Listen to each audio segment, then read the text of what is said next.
सोचिए, चुनाव हो गए, नतीजे भी आ गए, पर किसी भी एक पार्टी को इतनी सीटें नहीं मिली कि वो अकेले सरकार बना सकें।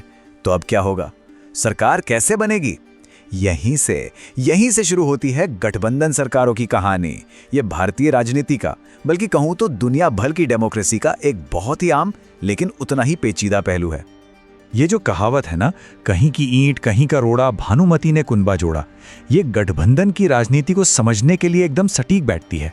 मतलब सोचकर देखिए, एक ऐसी सरकार जिसका कोई हिस्सा एक दिशा में खींच रहा है तो कोई दूसरी दिशा में, अलग अलग विचारधाराएं, अलग अलग एजेंडे, सब एक साथ, एक अजीब सा कुनबा है ना। तो आज की इस चर्चा में हम इसी जोड़ तोड़ की सरकार के हर पहलू पर गौर करेंगे। हम देखेंगे कि ये कई दलों का गणित आखिर है क्या, एकता का कौन सा वादा किया जाता है, और कैसी ये सरकारें कभी कभी ताश का महल साबित होती हैं। और हाँ, सबसे अहम, सत्ता की कीमत क्या होती है। चलिए शुरू करते हैं। तो सबसे पहला सवाल, ये जोड़ तोड़ वाली सरकार यानी कि गठबंधन सरकार आखिर होती क्या है? चलिए इसे बिल्कुल बेसिक से समझते हैं। देखिए, ये जो शब्द है ना, कोएलिशन, इसका मतलब ही होता है एक साथ बढ़ना। राजनीति के मैदान में इसका मतलब है कि कई राजनीतिक दल एक साथ आते हैं, सहयोग करते हैं और मिलकर सरकार चलाते हैं। हाँ, इसमें हर किसी को अपना थोड़ा थोड़ा दबदबा कम करना पड़ता है, लेकिन बदले में मिलती है सत्ता की साझेदारी। और लक्ष्य बिल्कुल साफ है, अपनी अपनी ताकत को जोड़ो, जादुई आंकड़े यानी बहुमत तक पहुंचो और मिलकर राज करो, क्योंकि अकेले तो ये मुमकिन था नहीं। और सबसे दिलचस्प बात तो ये है कि इस सत्ता के खेल में वो पार्टियां भी हाथ मिला लेती हैं जो चुनाव में एक दूसरे को पानी पी पी कर कोस रही थीं। सारे मतभेद भुला दिए जाते हैं। तो ठीक है, ये तो समझ आ गया कि गठबंधन क्या है, पर सवाल ये उठता है कि इसकी जरूरत पड़ती ही क्यों है? आखिर ऐसी नौबत आती ही क्यों है? इसकी जड़ में है एक शब्द, त्रिशंकु संसद, या जिसे हंग पार्लियामेंट भी कहते हैं। ये वो स्थिति है जब जनता का फैसला किसी एक के पक्ष में नहीं होता। मतलब किसी भी एक पार्टी को इतनी सीटें नहीं मिलती कि वो अपने दम पर सरकार बना सके। मामला बीच में ही लटक जाता है। तो जब मामला ऐसे बीच में लटक जाए, तब आगे क्या होता है? रास्ता कैसे निकलता है? यहां से दो रास्ते निकलते हैं। पहला है चुनाव से पहले का गठबंधन। इसमें पार्टियां पहले ही हाथ मिला लेती हैं, एक साथ वोट मांगती हैं, एक कॉमन एजेंडा पेश करती हैं, सब कुछ साफ साफ। लेकिन दूसरा रास्ता है चुनाव के बाद का गठबंधन, और ये थोड़ा पेचीदा है। यहां नतीजे आने के बाद जोड़ तोड़ शुरू होती है, और यहीं पर कई बार वोट देने वालों को लगता है कि उनके साथ धोखा हुआ है। भाई, वोट तो दिया था पार्टी ए को हराने के लिए, और अब वही पार्टी ए किसी और के साथ मिलकर सरकार बना रही है। भारत की राजनीतिक कहानी को देखें तो यह बदलाव बिल्कुल साफ नजर आता है। आजादी के बाद कई सालों तक एक ही पार्टी का दबदबा रहा, फिर धीरे धीरे समीकरण बदले। 1977 में पहली बार एक गठबंधन सरकार बनी, और उसके बाद से तो जैसे गठबंधनों का एक नया दौर ही शुरू हो गया, जो आज तक जारी है।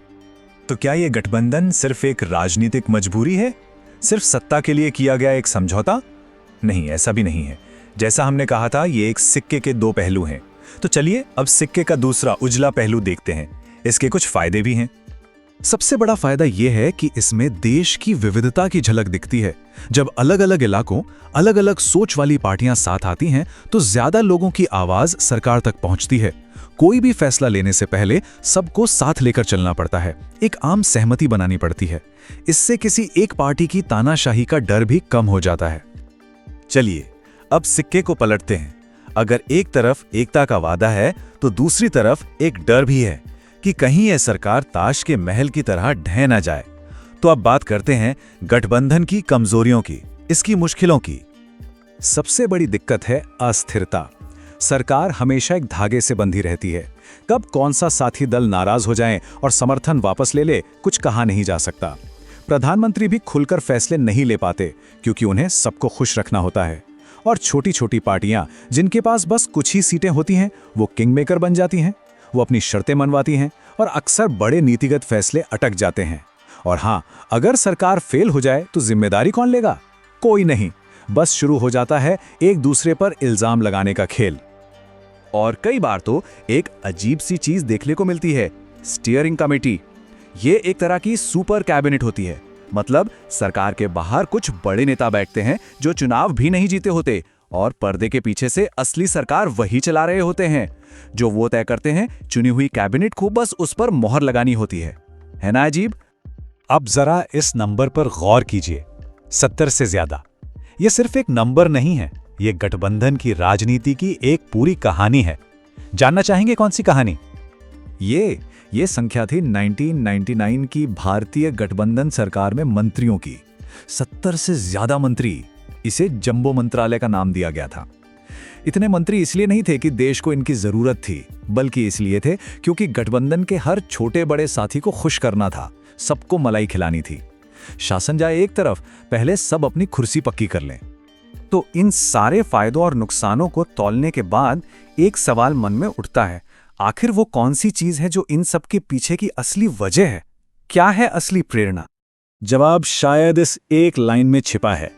मुख्य मुद्दा सत्ता का लालच है। कड़वा है, पर शायद यही सच है। क्योंकि दिन के आखिर में प्राथमिक लक्ष्य अक्सर सत्ता पर काबिज होना और उसे किसी भी कीमत पर बनाए रखना होता है। लोकतंत्र, जनसेवा, विचारधारा, ये सब बातें कई बार इस सत्ता की होड़ में बहुत पीछे छूट जाती हैं। यही वो इंजन है जो गठबंधनों को बनाता भी है और जब मतलब निकल जाता है तो तोड़ भी देता है। तो आखिर में सवाल यही बचता है, गठबंधनों के इस खेल में, इस जोड़तोड़ की राजनीति में असल में जीतता कौन है? राजनेता, पार्टियां, या फिर वो आम इंसान जिसने अपना वोट दिया था? इस पर सोचिएगा जरूर।